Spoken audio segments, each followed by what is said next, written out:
अगर आपको हमारी वीडियो अच्छी लगे में चैनल को सब्सक्राइब करें और घंटी बजाना ना भूलें, जिससे हमारी अगली वीडियो आपके पास जल्द ही पहुंचे। अगर आपने हमारी इस कहानी का पार्ट 1 नहीं देखा है तो जल्दी ही देखें।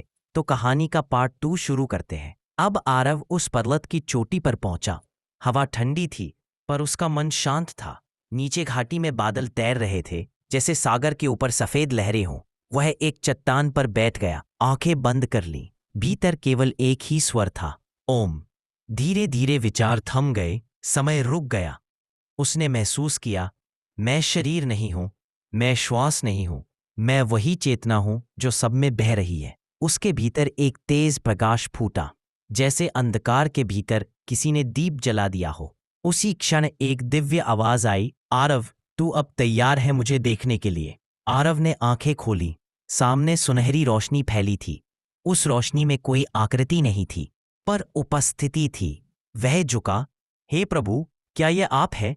आवाज आई, मैं वही हूं जिसे तू हर रूप में ढूंढता रहा। कभी मां के आंसुओं में, कभी सूरज की किरणों में, कभी अपने ही मन की।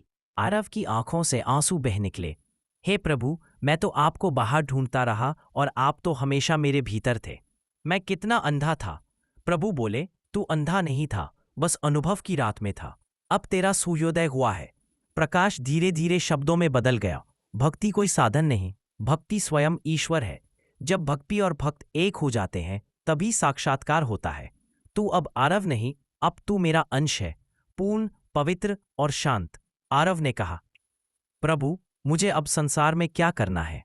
प्रभु बोले, भक्ति को बांट। जिसे तूने पाया उसे छिपा मत, बांट दे दुनिया को। क्योंकि भक्ति केवल अपने लिए नहीं होती, यह जगत के लिए वरदान है। आरव ने सिर झुका लिया, आपकी आज्ञा। प्रकाश लुप्त हो गया, पर उसका प्रकाश भीतर जल उठा। सुबह का सूरज फिर उगा। अब वह और भी चमकीला लग रहा था। आरव पहाड़ से नीचे उतरने लगा। हर कदम पर उसे ऐसा लगता था जैसे धरती उसे गले लगा रही हो। पक्षी गा रहे थे, फूल मुस्कुरा रहे थे। रास्ते में वही बूढ़ा साधु मिला। बोला, तो मिल गए प्रभु? आरव मुस्कुराया, नहीं मिले। पता चला कि कभी अलग ही नहीं थे। साधु बोला, तब तू सच्चा साधक बन गया बेटा। अब लौट जा, जो भीतर पाया है उसे बाहर जग में फैला दे। आरव ने प्रणाम किया और गांव की ओर चल पड़ा। गांव पहुंचा। सब लोग उसे देखकर खुश हुए।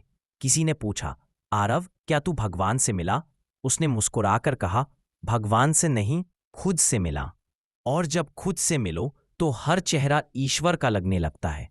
उसने गांव में एक भक्ति सभा शुरू की। वहां वह बच्चों को प्रेम सिखाता, वृद्धों को शांति देता और सबको भक्ति का भाव बांटता। लोग कहते, आरव अब बोलता नहीं, बोलता तो लगता जैसे भगवान बोल रहे हैं। उसकी वाणी में माधुर्य था, उसकी दृष्टि में करुणा थी। हर कोई जो उसके पास आता हल्का हो जाता। भक्ति अब उसका जीवन नहीं, उसकी सांस बन चुकी थी। समय बीतने लगा। आरव अब पूरे गांव का प्रकाश बन गया था। हर सुबह वह मंदिर में दीप जलाता और हर शाम भजन गाता। उसकी वाणी में अब संगीत नहीं, शांति बहती थी। लोग दूर दूर से उसे सुनने आते, कोई दुखी, कोई निराश, कोई रोगी।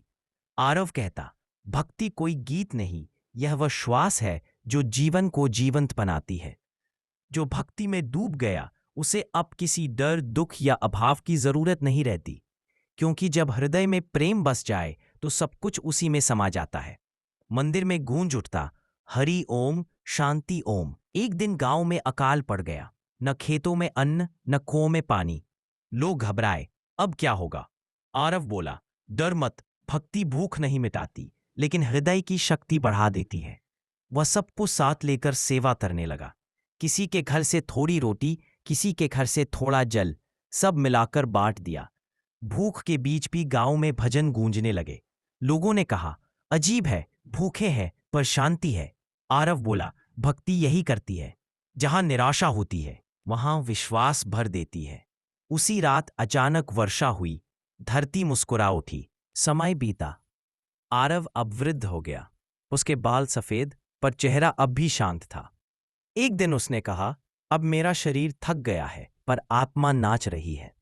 सब भक्त उसके पास आए, गुरुदेव, हमें मत छोड़ो। आरव मुस्कुराया, मैं कौन हूं जो छोड़ दूं?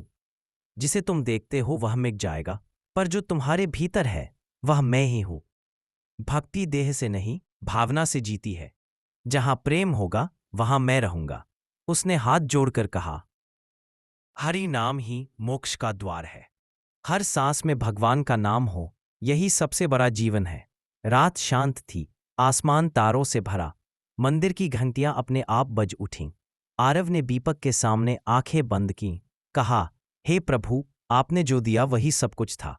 अब मैं लौट रहा हूं, उसी प्रकाश में जहां से आया था। दीपक की लौ स्थिर हो गई। आरव ने अंतिम सांस ली और मुस्कुरा दिया। मंदिर में शांति छा गई, पर हवा में एक सुगंध थी, जैसे भगवान स्वयं आकर अपने भक्त को गोद में ले गए हों। आसमान में उजाला फैल गया, भक्ति की ज्योति अमर हो गई। कुछ दिनों बाद गांव में एक छोटा बच्चा मंदिर आया। इसने वही दीपक जलाया जो आरव जलाया करता था। बच्चे ने कहा, हे प्रभु, मैं भी आरव जैसा बनना चाहता हूं। मंदिर की घंटियां फिर से बजीं, जैसे आरव की आत्मा ने कहा हो, भक्ति की ज्योति अब तेरे भीतर है। गांव फिर से प्रकाश से भर गया। हर चेहरा मुस्कुरा रहा था, हर हृदय गा रहा था, भक्ति अमर है, प्रेम अनंत है और ईश्वर सदा पास है।